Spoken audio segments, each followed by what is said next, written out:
Kevin Franke, the estranged husband of the former momfluencer turned felon Ruby Franke, has stated in an interview with detectives that Ruby's partner in crime, Jodi Hildebrandt, is possessed. He claims that he witnessed paranormal activity in Jody's home and that he became Jody's resident exorcist during the time they allowed her to stay in their home. So we went down to Jody's house in May of 2021.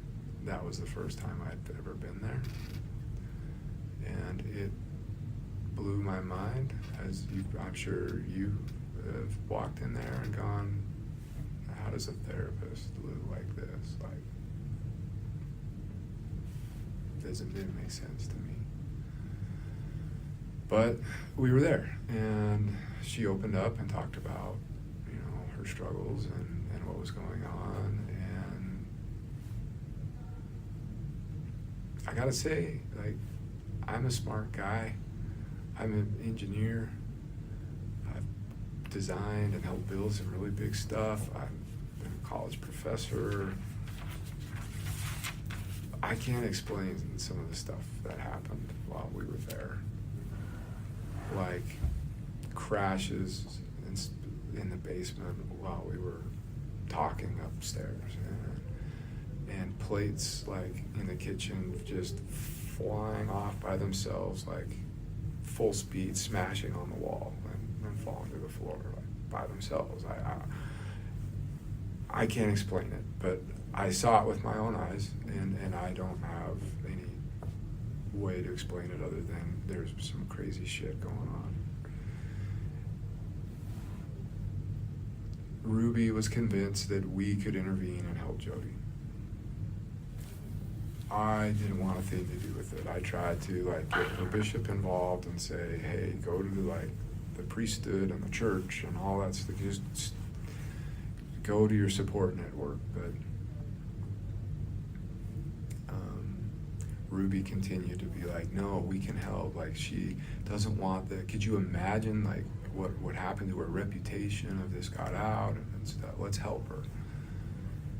So we went down like a couple more times between May and August, but it reached the point where in August, her bishop at the time, a guy who's down there in Kayenta named Scott Galbraith, he's not our bishop anymore, but I mean, he was going over there like every night, and he'd be there for like 4 hours, and he'd be like, I'm fighting evil spirits, I'm casting demons out, I'm crazy stuff going on, and finally he got to the point where he's like, I can't do this anymore.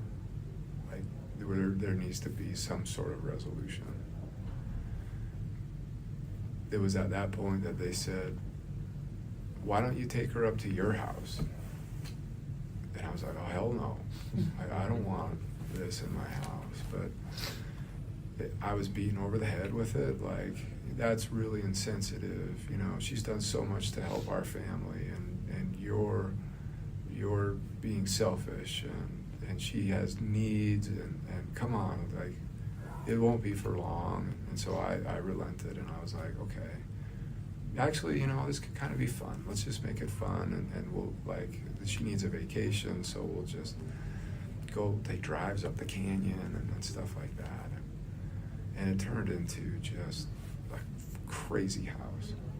The moment she showed up in my house, just the weirdest crap started happening. Lights turning on and off, sounds of people walking in walls, and like sounds like footprints going up walls and across the ceiling, and like stuff floating around, and it was weird, and I hated it. And I became the resident exorcist.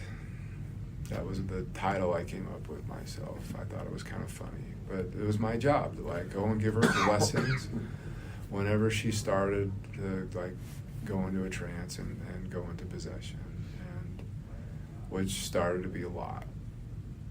And Ruby would go up and check on her. It started like every 4 hours at night, and then it moved every 2 hours at night, then it moved slept every hour at night. And then at some point, Ruby said, you know what, I'm just going to start sleeping in there. And if I need you, I'll come down and get you. I'm like, that's kind of weird, but okay. And that was that. They started sleeping in the same bed.